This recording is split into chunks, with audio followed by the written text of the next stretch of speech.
자고 있어요. 우리가 시편 다 읽진 못했는데 4절을 보면 이런 말씀이 있어요.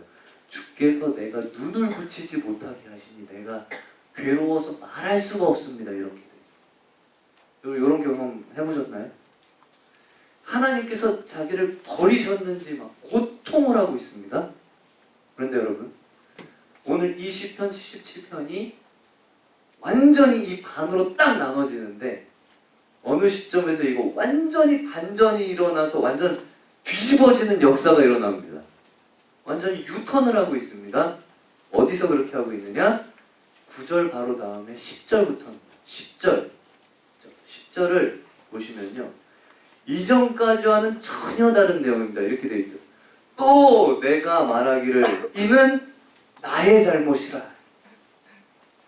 참 이 분위기를 전혀 느낄 수 없는 그런 번역이죠.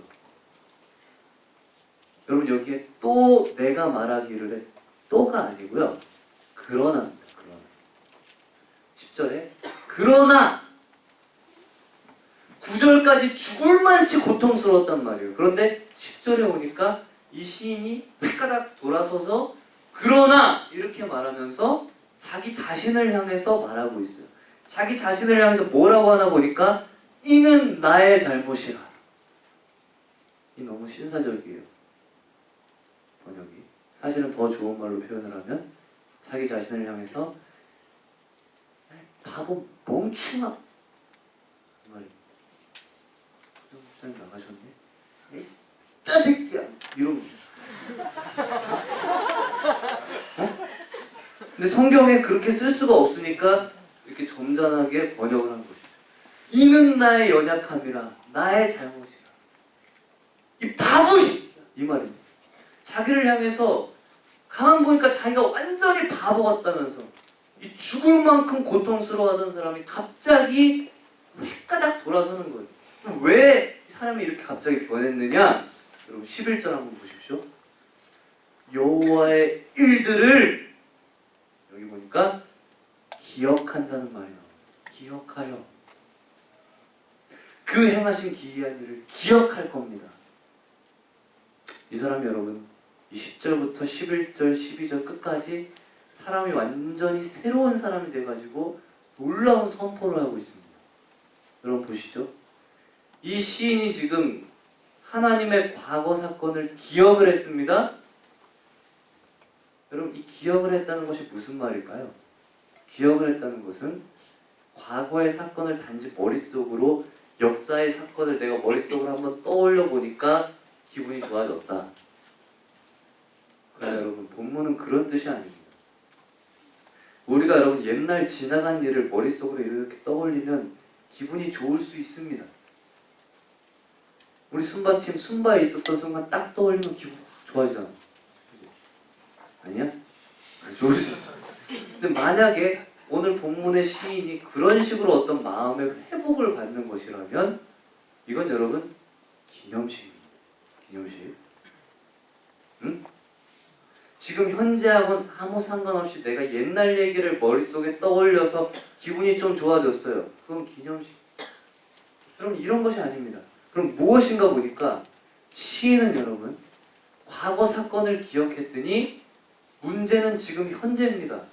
지금 현재, 바로 시인이 고민하고 있는 지금 현재, 이 고민의 현장 속에 그 과거 역사의 주인공이 되신 하나님께서 지금 현재 실제로 찾아오시고 지금 현재 그 하나님을 만나는 것을 고백하고 있는 거예요. 생생한 진짜 현재적인 만남이에요. 시간적으로는 오랜 시간의 간격이 있지만 그 시간의 간격을 뛰어넘어서 하나님께서 지금 고통의 현장 속에 지금 직접 찾아오시는 이 체험을 시인이 하고 있는 거예요. 무엇을 통해서? 진리의 말씀을 통해서. 그러면 여러분, 이 시인이 경험하고 있는 것은 단순히 이 기념식을 경험하고 있는 것이 아니고 예배를 경험하고 있는 것입니다. 말씀을 경험하면서 진리가 통로가 되어서 중요한 것은 지금 현재 그 과거 역사의 주인공 되신 하나님의 실체, 하나님 자신을 고통의 현장 가운데서 직접 대면을 하고 있는 것입니다. 이게 뭔가 하니 이게 예배였습니다. 여러분 이거는 예배 현장에서만 경험할 수 있습니다. 예배를 경험하는 사람들만 여러분 이렇게 될 수 있습니다. 여러분 과거에 우리가 어떤 사실을 배우고 그것으로 끝이 난다면 우리는 예배 현장에 나올 필요가 없어요. 여러분 예배 현장에서 우리가 많은 것을 배울 수 있습니다. 목사님 설교 말씀을 통해서 뭔가 새로운 걸 우리가 배울 수 있죠. 그러나 여러분 그 자체는 본질이 아니에요. 네? 만약에 배우는 것이 우리 본질이라면 그럼 집에서 기독교 방송 보면 되는 거예요. 아니면 책을 읽잖아요. 그럼 전체적인 탁월한 지식들을 얻을 수 있어요. 책을 보시면 읽기 싫지만. 네? 근데 여러분 왜 여러분 올까요? 집에서 책 안 읽고 왜 와요? 하나님을 우리가 하고 대면하게 하고 만나게 하는 것은 여러분 예배 말고 다른 길이 없습니다. 네? 배움이 아니라 하나님과의 만남이 있습니다. 그래서 여러분 집에서 그냥 강의 듣는 것으로 안 되는 거예요. 예배만이 가능합니다.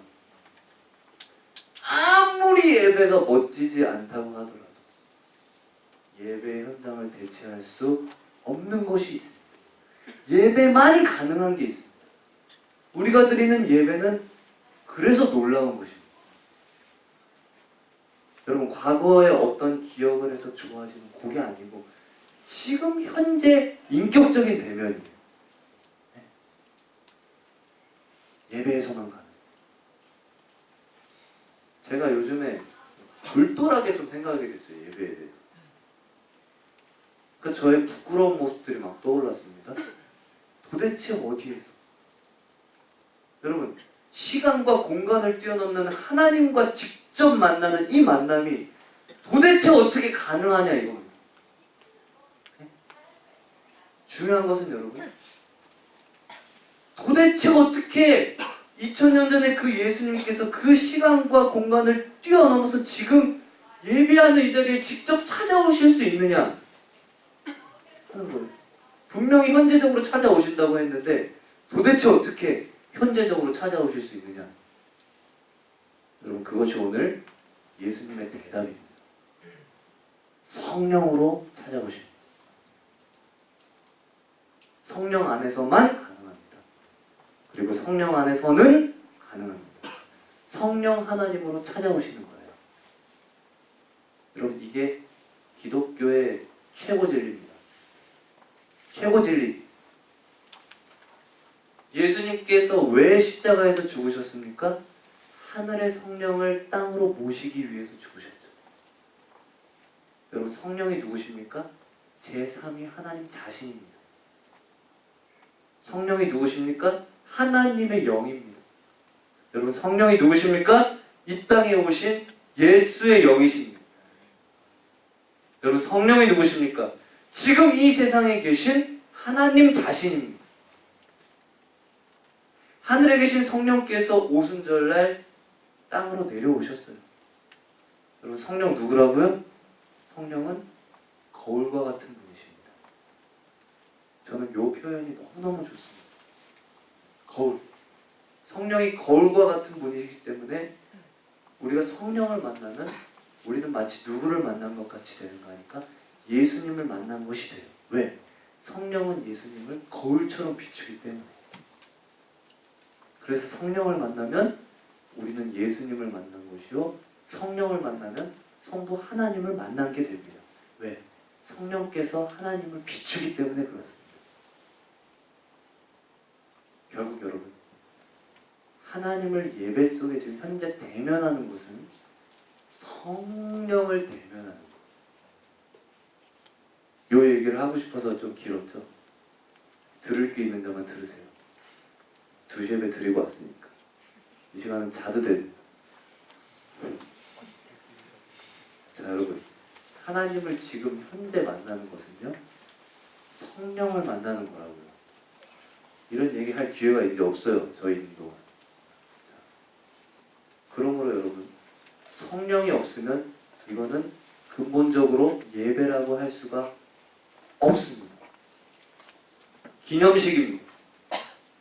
여러분, 기념식은 대면이라는 것이 없습니다. 오늘 많은 사람들이요, 예배하고 기념식을 혼돈합니다. 설사 여러분, 우리의 지식 속에 이게 혼돈이 안 될지 몰라도 실제 속에서 이게 혼돈이 되고 있습니다. 예배를 기념식처럼 드리는 모습이 저한테도 너무나도 많이 있었어요. 그러나 여러분, 우리가 어떻게 예배할 것이냐? 대답은 하나밖에 없습니다. 여러분, 성령 안에서 이것밖에 없습니다. 엄밀히 말하면 우리가 드리는 예배는 전부 다 성령께 달려있어요. 또 우리가 가진 에너지 99.99가 아니고 100% 전부를 성령께 집중을 해야만 합니다. 왜? 여기에 우리 모든 게 달려있어요.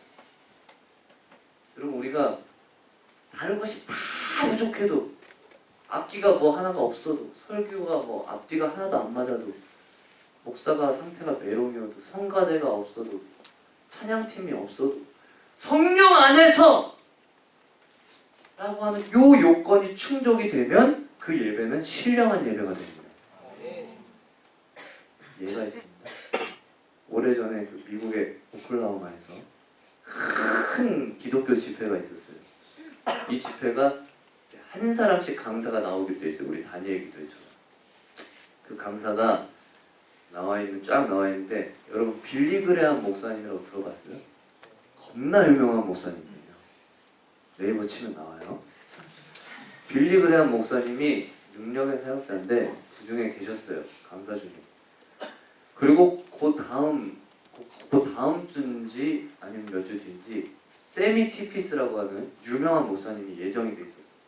그 세미 티피스 목사님이 본인이 설교하기로 돼 있는 그 집회에 거기에 맞춰서 오질 않고 미리 땡겨서 오셨습니다.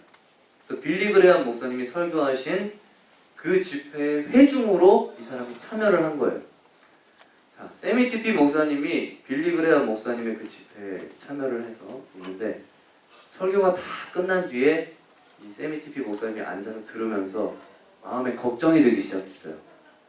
왜? 빌리 그레함 목사님은 설교가 끝나고 나면 꼭 예수 믿을 사람은 초청을 하는 분이에요. 뭔지 알겠죠? 예수 믿을 사람 앞으로 나오라. 근데 왜 걱정이 됐느냐? 세미 티피 목사님이 그 집회에 참여를 해보고 나니까 별 내용이 없어요. 너무 평범해. 별로 대단한 내용도 없어요. 그 속으로 걱정이 됐습니다. 빌리 그레함 목사님이 실족하시면 어떡하지? 기도를 했습니다. 하나님, 빌리 그레함 목사님이 절대로 실망하지 않게 해주십시오. 눈을 뜨는데 놀라움을 금할 수가 없습니다. 수많은 그 구름대 같은 사람들이 일어나가지고 앞으로 나오는데 난리가 나는 거예요. 이걸 보면서 이 세미 티피 목사님, 이 정도의 설교로 사람들이 저렇게 나올 것 같으면 내가 다음 주에 설교하면 아주 뒤집어지는, 다음 주가 됐습니다. 세미 티피 목사님이 설교를 다 하고 나서 무슨 생각을 했냐 하니까, 내가 생각해도 너무 감동스러운 설교였다. 진짜 오늘 너무 잘했어. 베스트였어. 그러고 나서 초청을 했어요. 결신할 사람들 앞으로 나오라고. 이게 웬일입니까? 수천 명이 모인 가운데 사람이 전혀 일어날 생각을 안 해요. 세미 티핏이 당황을 해가지고 너무나도 다급한 나머지 막 강단을 치고 막 땀을 막 흘리고 발을 굴르면서 소리를 쳤습니다. 일어나서 나와라! 안 나와요. 뒤에서 하도 그렇게 소리치니까 몇 사람이 이제 막 나와요. 여러분, 세미 티핏이 그날 그의 한평생 그의 뼛속에다가 새기는 진리가 그 속에서 기억되기 시작했습니다. 여러분, 세미 티핏같이 유명한 목사님이 모든 것이 성령에 달려있다고 하는 사실을 이 진리를 몰랐을까요? 상식적으로 생각을 해봐. 그가 아마 수없이 많이 회중들한테 이걸 말하고 가르쳤을 거예요. 그러나 여러분, 그날은 달랐습니다. 그날은 그가 몸소 이 뼛속에 새기는 진리로 이 진리가 다가오기 시작했어요. 설교를 잘하는데 열쇠가 있는 것이 아니고 성령의 역사, 그걸 대체할 수 있는 것은 아무것도 없다. 여러분, 다른 것이 아무리 충족이 돼도요, 그 멋진 막 로마에서나 보는 그런 교회당에 수만 명이 막 운집하고 세계 최고 뮤지션들이 막 반주를 하고 힐송 오고 막 찬양을 하고 긍정의 힘 누구야? 그 조엘 오스틴 목사님 와가지고 막 청산유수처럼 막 말을 해도 만약에 그 안에 성령의 임재가 없다면 아무것도 되지 않습니다. 그저 화려함만 있을 거예요. 저는 이번에 순바 산속의 교회, 제가 거기 가서 참 감동을 많이 받았습니다. 그런 예배를 처음 들어봤을 뿐더러 의자도 없어요. 선풍기도 없어요. 근데 사람들이 막 와서 앉아있으니까 완전 막 찜통입니다. 근데 여러분, 그 안에 분위기는 놀라웠습니다. 제가 경험해보지 못했던 분위기. 거룩한 흥분? 꽉 차는. 시간 가는 줄 모르는. 성령이 역사하지 않으면 여러분, 광복절 기념식하고 똑같은 것입니다. 오늘 부흥회 설경회에서 목사님이 설교를 하시는데 사람들이 너무 조는 거예요. 좀 정덮고 절어야 되잖아요. 한두 명. 근데 너무 졸아. 대놓고. 그래서 하나 보다가 제일 앞줄에 있는 애들도 막 조는 거야. 애들이란다. 성도들이 조는 거야. 그래서 목사님이 강단을 꽝 하고 내리치면서